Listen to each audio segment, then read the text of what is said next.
Is there too much or too little government in Pennsylvania? Let's talk about it next on Behind the Headlines. This is Behind the Headlines, with behind-the-scenes analysis on issues affecting Pennsylvanians, sponsored by the Susquehanna Valley Center for Public Policy. Now, here's your host.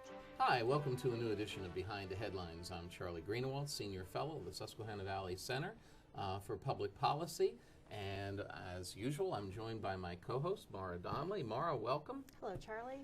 We're starting the political season, and at this point, Behind the Headlines is the most heavily broadcast public affairs show in Pennsylvania. We're very proud of that. We have an exciting fall coming up. Well, we hope that we can talk about the candidates and the issues that are confronting the voters of Pennsylvania, and we hope will be some assistance providing information for them. Today we want to talk about a very important initiative that has been put forth in the legislature that could change the landscape of Pennsylvania tremendously. And the person who would be one of the key participants in this discussion would be none other than Dave Sanko, the Executive Director of the Pennsylvania Association of Township Supervisors. Dave, welcome to the show. Thank you. Welcome back. Good to be here. It's good to have you. Why, of course, the piece of legislation that has been causing a few ripples on Capitol here in Pennsylvania is one that was put forth by Representative Calcher-Jerome from Berks County. And he would like to consolidate Pennsylvania's local governments. Could you please tell us a little bit about this particular legislative proposal, the bill number, and what he's proposing Sure. to do, Dave? Sure. It's House Bill 2431. It is an amendment to the Constitution that essentially would render local government unconstitutional. It would abolish boroughs and towns and townships and make the lowest form of government in Pennsylvania the county level. And how is he proposing that this occur?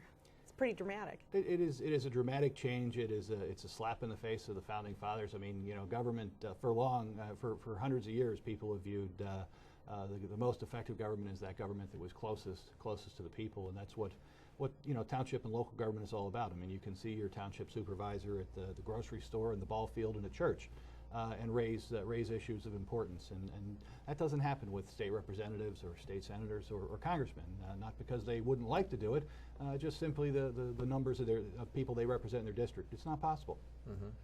Well, I lived in the South for a good number of years. I lived in the South for essentially a decade. In the South, you have a government arrangement that's similar to this, in that the county government is the lowest form, but even that's not true. In the South, you still have cities and towns, of course, below the county level, but there are no townships, there are no boroughs and other municipalities at the sub-county level. He is proposing to do away with cities.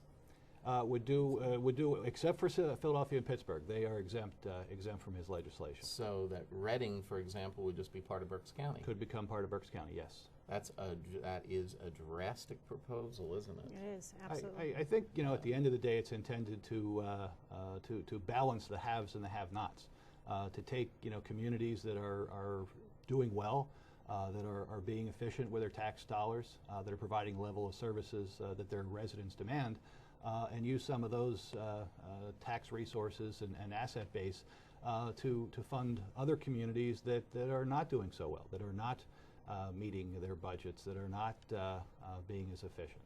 Well, this issue of abolishing the local government seems to bubble up every, I don't know, so many years. Mm-hmm. And it gets a little bit of legs under it, then it kind of goes away. What makes this one different, and why does it concern you so much? Well, I think the timing that it's coming up. I mean, there is a widespread feeling all across Pennsylvania, and I suspect across the country, that government is in need of fixing. And I think most of that, from the survey data that we've seen, is directed to the federal level and the state level. But I think when it comes time to, as we look at what's going on in Harrisburg in the capital, and there is need for government reform, I think they look at Washington as being too big and outside of their sphere of influence, and then they're faced with let's see, we could reform ourselves in Harrisburg, or we could let's pick on the on little someone guys. else. let's look at them. Yeah. They need fixed. And in reality, I think you'll find there's a long history of local government as being the one level government that is not broken. It doesn't need fixed.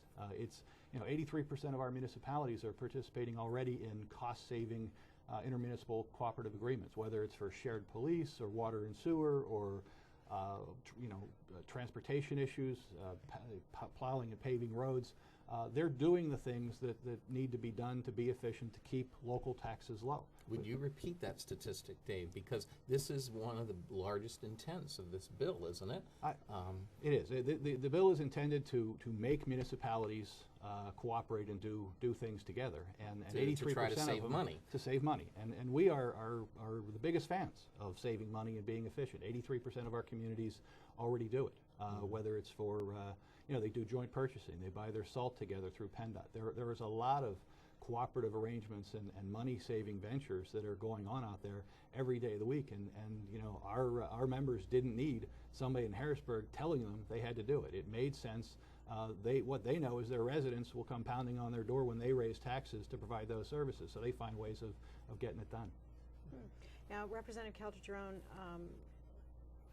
how committed is he to this? Are we going to see any action on it? What's the process going forward? I think what he said at the hearing, when Representative Freeman said that based on we believe based on the large hue and cry of citizens and local governments, that the need to keep local governments not as a means of protecting turf, because it's not about that at all. I mean, they get far more grief and they're not making any money doing it. They just want to help their community.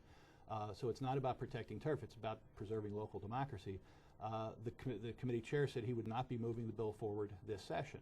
And Representative Calderon said, you've not heard the last of this, we will be back. So I suspect there is a level of commitment. He does want to engage in the debate. I would offer kudos to Representative Calderon for at least choosing a vehicle that allows for citizen participation and voter approval through a constitutional amendment process. Every idea deserves to be debated, good ones and bad ones. We think this is a bad one, but it ultimately will be up to the voters to decide. There are others who are promoting legislation that would create a boundary commission that would essentially allow an 11-member appointed group in Harrisburg to abolish individual townships or boroughs or cities without the will of the participation of the citizens. So kudos to Calderon for involving the citizens. And this proposed commission, their power would be based on, their mandate would come from a direct grant of power from the legislature? From the legislature, yep. It's a Senate bill, I think 1357, creates an 11-member boundary commission, 7 members appointed by the governor, 4 members appointed by the legislature. And they would have the ability to, currently local governments can merge and consolidate if they want. And PSATS is not opposed to voluntary mergers and consolidations, as long as it's voluntary. We think that decision deserves that to be vested at the local level. The Boundary Commission could act on the request of the citizens through a petition. They could act on the request of a local government body. They could act on in an Act 47 community on a request by the Secretary of Community Economic Development, and the legislation as drafted empowers them to act unilaterally on their own just by reaching out and saying, we think them.